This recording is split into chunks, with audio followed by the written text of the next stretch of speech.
Lorsque Darktable 3.0 est sorti à la fin de l'année 2019, un nouveau module a fait son apparition, c'est le module Filmic. Ce module est encore aujourd'hui la source de nombreuses interrogations. Si vous voulez savoir quel est son principe de fonctionnement et comment l'utiliser de la manière la plus simple possible, vous êtes au bon endroit. Et si vous avez des questions ou des commentaires, n'hésitez pas à les laisser là, en dessous. Nous voici donc devant une scène. Imaginons, on est, voilà, c'est pris dans le Pays Basque, devant cette scène de coucher de soleil. Ce que vous avez ici, c'est une photo qui résulte de cette scène-là, mais imaginons qu'on est dans la scène pour de vrai. Ce qu'on peut remarquer, c'est qu'il y a des parties très claires, donc ça c'est très clair, et des parties de la scène qui sont très sombres. Un appareil photo va en fait capter des luminosités. En fait, c'est la lumière qu'il capte.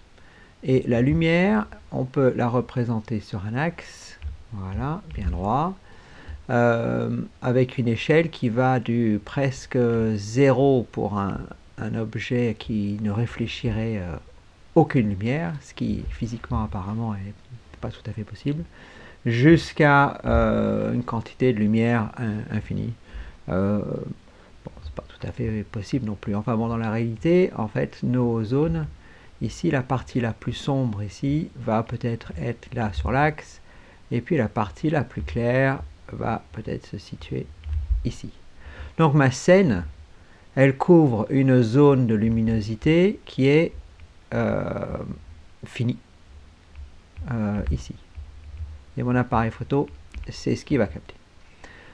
Alors, pourquoi c'est en couleur? Parce que chaque partie du capteur de notre appareil photo est recouvert d'un filtre coloré, ce qu'on appelle le filtre de Bayer la plupart du temps. Donc voilà, le filtre de Bayer avec une mosaïque de vert, de rouge et de bleu.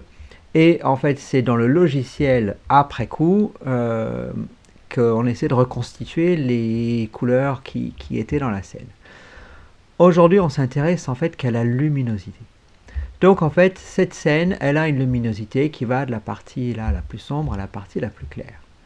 Le capteur d'appareil photo, lui, est capable d'enregistrer un certain nombre de niveaux de lumière qui est, lui, très limité. Bon, on arrive quand même à peu près, mettons, à 11, 12, 13, 14 IL. Donc ici, pour l'appareil photo, ça, la partie la plus sombre, c'est noir pour lui. Et la partie la plus claire, ici, c'est blanc, on ne voit pas bien, enfin, on imagine, voilà, là, c'est blanc. Et je règle, en fait, l'exposition de mon appareil photo. Régler l'exposition de mon appareil photo, c'est quoi? C'est... si je veux exposer, voilà, je vais exposer voilà, en bougeant, en fait, mon curseur pour essayer de capturer une partie la plus importante de la scène, ni en dessous, ni en dessous, ni au-dessus. Bien. Si je regarde ici, par rapport à l'appareil photo, juste pour le détail, ici, il y a des parties de la scène qui sont plus claires que ce que l'appareil photo peut capturer ici. Il y a des parties plus sombres ici. Et bien ça, en fait, c'est des informations qui sont perdues.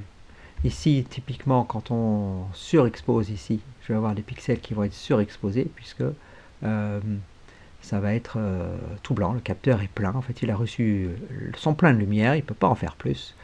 Et donc, il sature. Et ça résulte des pixels qui sont tout blancs. Bah, les voilà, en fait, au centre du soleil. Et des parties, peut-être, qui sont toutes noires, des zones toutes noires où j'ai pas d'informations. Bon, enfin bon, ça on n'y peut rien, l'appareil photo il fait ce qu'il peut, et voilà, donc ça c'est le capteur. Une fois que j'ai ces données brutes, il y a deux types de manières de traiter ces données. Je vais faire deux colonnes, et il y a deux traitements possibles. Il y a le traitement, tiens je vais essayer de copier mon petit appareil photo là, hop, je vais le copier. et je vais mettre un petit appareil photo là, et le même ici. Voilà, comme ça. Hop. Donc, il y a ce qu'on appelle le traitement relatif à l'affichage. Le traitement relatif à l'affichage va prendre les données brutes du capteur et va les transformer donc, dans un espace de couleurs, quelque chose qui est visible sur un écran. C'est pas forcément directement sur l'écran. Il peut y avoir un espace de travail. Ça, c'est pas un problème, un espace de travail, mais qui est dans qui va être représenté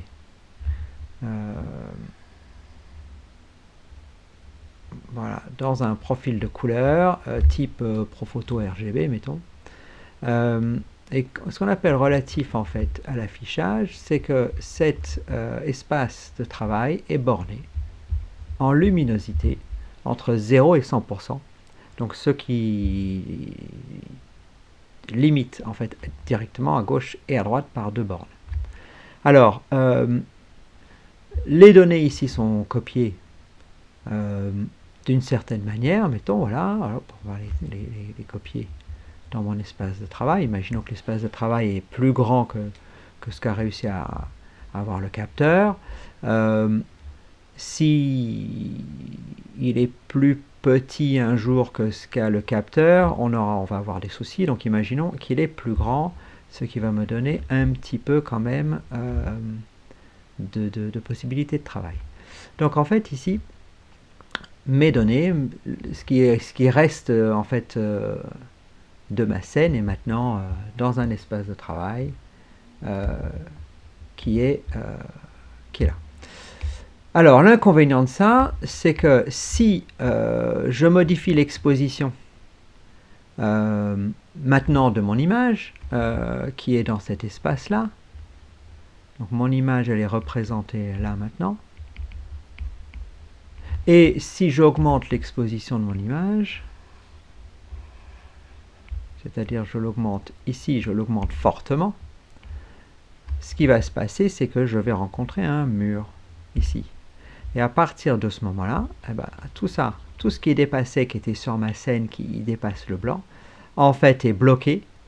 Et ces pixels-là, maintenant, sont cramés, sont saturés. Je perds les informations dedans.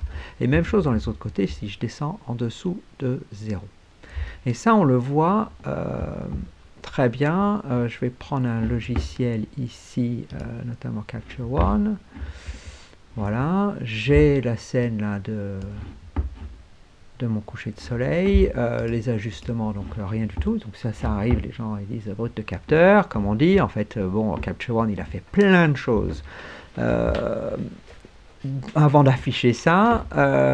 En tout cas, ce que je vais voir, si j'allume mes indicateurs de surexposition, ici, c'est que j'ai des parties qui sont cramées et j'ai des parties qui sont noires. Et là, visiblement, la dynamique de ma photo est trop grande pour mon affichage tel qu'elle a été mise. Si j'augmente l'exposition, j'ai des parties claires, mais du coup, je perds de plus en plus de pixels. Et si je fonce mon image ici, je perds de plus en plus de pixels tout en essayant de récupérer le soleil. Alors il y a moyen, ces logiciels ils sont quand même très bons. On peut, enfin voilà, je ne vais pas jouer avec, mais enfin on peut quand même arriver à faire des choses pas mal. Mais c'est juste pour vous montrer qu'en fait ici, c'est vraiment le coup de je suis borné. Voilà, je crame et je sous-expose. Voilà.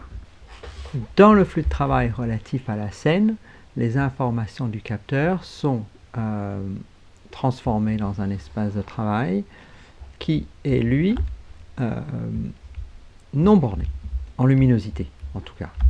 Non borné en luminosité, ça veut dire que je vais copier ici les informations du capteur quelque part, et c'est ça qui va déterminer l'exposition de mon image. Voilà, l'image en fait elle est quelque part dans cet espace de travail, un espace de travail colorimétrique, mais qui est là. Si je change l'exposition de mon image maintenant, en post-traitement, je suis en train de me décaler dans cet espace de travail. L'avantage, c'est qu'il est non borné, donc le fait de déplacer à droite à gauche ne risque pas d'avoir d'effet désastreux sur mon image. L'intérêt de travailler de cette manière-là, c'est de pouvoir essayer d'appliquer des règles de la physique à mon image sans m'occuper perceptuellement des effets. C'est-à-dire qu'en fait ici je ne suis pas dans un espace perceptuel du tout, je ne vois rien. L'espace de travail il est quelque part en dessous. Par contre, moi en tant qu'utilisateur et photographe, ce que je veux c'est une image. Donc à un moment donné, vers la fin de mon flux de travail, il va quand même falloir me donner un affichage. Donc il va falloir ici que j'ai un écran. Une sortie, quelque chose que je vois. Et mon écran, lui, il est borné.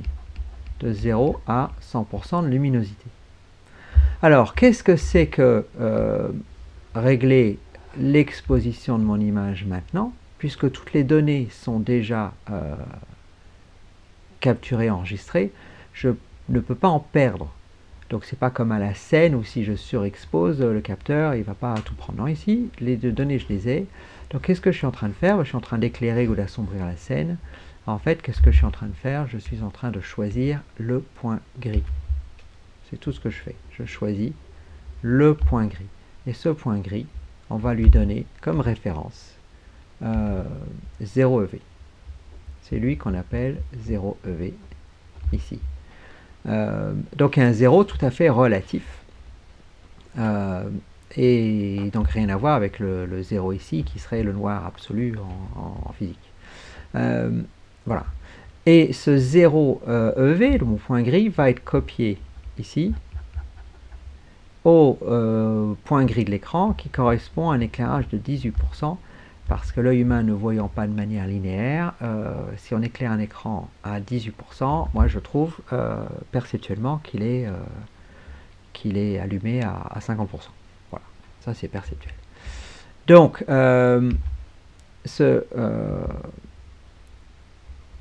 voilà, la luminosité du 18% correspond en fait au 0 EV que j'ai choisi. Et Filmic va choisir une latitude. Enfin, il va choisir une latitude quand j'aurai choisi mon point blanc et mon point noir. Alors, le point blanc et le point noir qu'on choisit dans Filmic, c'est pas du vrai blanc et du vrai noir, c'est un choix. Je choisis ce que je veux être blanc et je choisis ce que je veux être noir. Par rapport à ce 0 EV. Si je prends un 0 EV qui est là, et je dis que ça c'est 0, ici, ça veut dire que le 0 EV il va être copié au 0 de l'écran.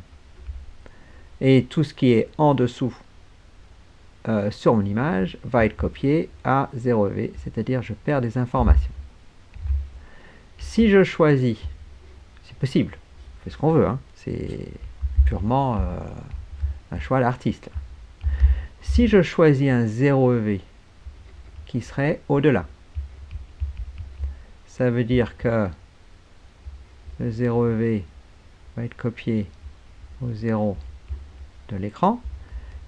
Du coup, la partie la plus sombre de l'image risque d'être copiée à quelque chose d'un peu plus clair. Donc mon noir le plus sombre de l'image ne sera pas noir sur l'écran. C'est un choix aussi.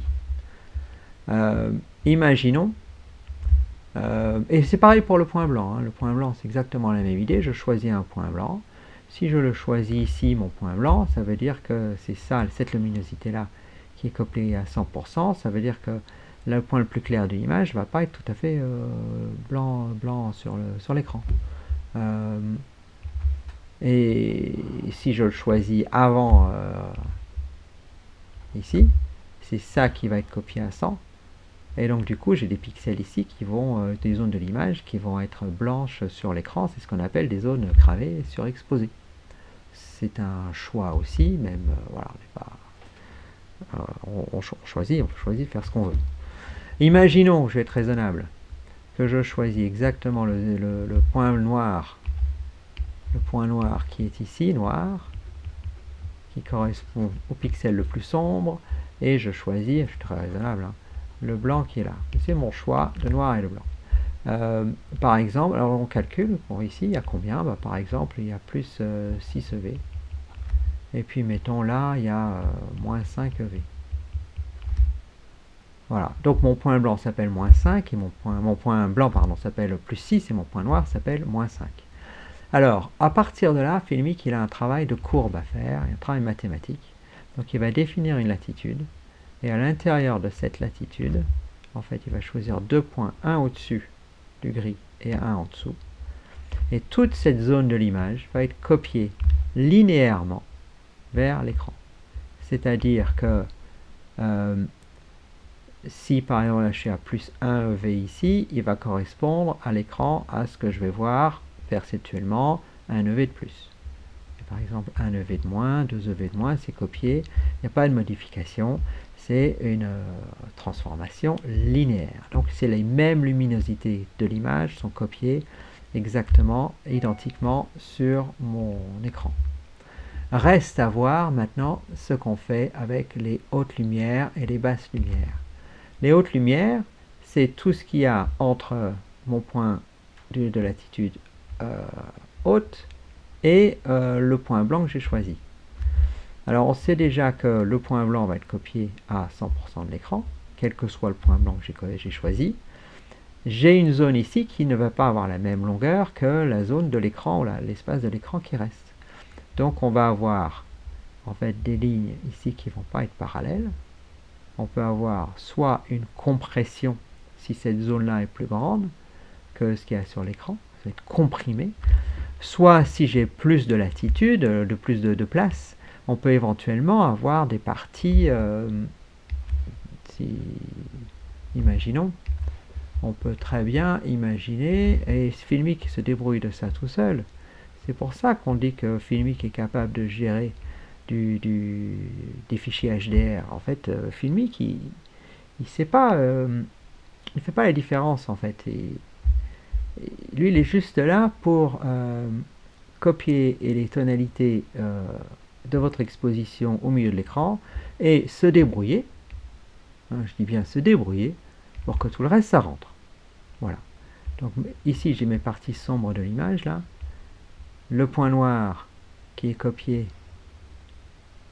le point noir ici que j'ai choisi, hein, est copié au 0, et le reste ici je peux avoir par exemple une décompression, je ne sais pas si c'est comme ça qu'on dit, enfin là ici les tons, j'ai plus d'écartement, les tons sont écartés, donc peut-être que j'aurai des parties sombres de l'image que je distinguerai mieux, voilà, et les parties blanches que je vais moins bien distinguer.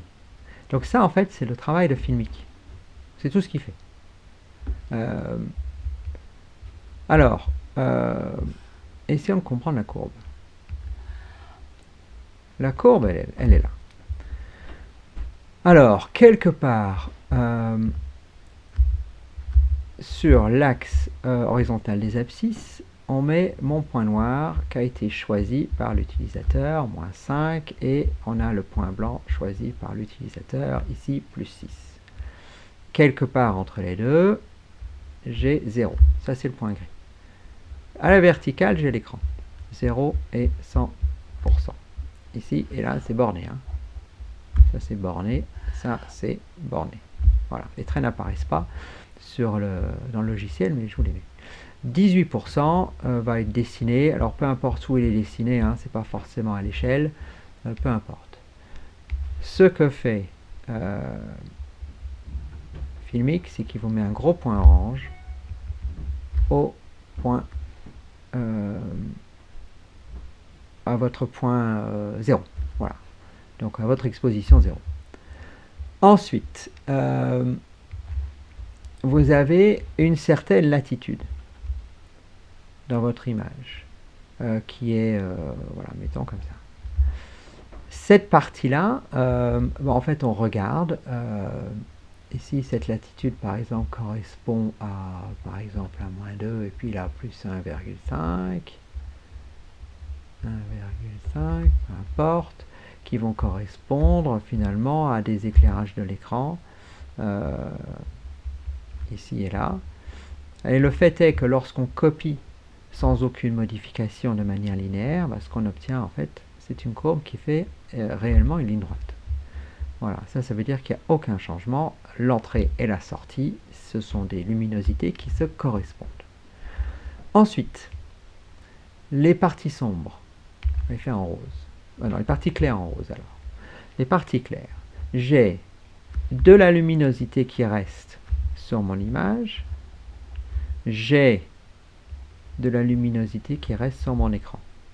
Je dois arriver ici à 100%. Alors que fait Filmic? Il fait une courbe. Voilà, pour faire rentrer, il fait une courbe douce, ce qui permet d'avoir une atténuation des hautes lumières qui se fait de manière très douce. Et dans les basses lumières, pareil, le moins 5 EV doit correspondre à 0. Et il va faire une courbe, alors plus ou moins douce, suivant votre image. Voilà, une courbe douce pour que ça rentre. Et ça correspond à la partie non linéaire, que ce soit une compression ou une décompression. Voilà. Donc ça c'est Filmic. 2 curseurs et vous avez tout compris. Et je parle pas, enfin je ne vais pas parler des autres options aujourd'hui, parce que je crois que c'est pas essentiel en fait.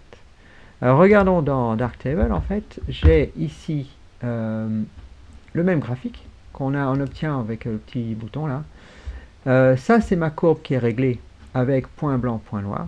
J'ai juste j'ai mis le point noir à moins 14 parce que je voulais voir du détail ici dans les rochers.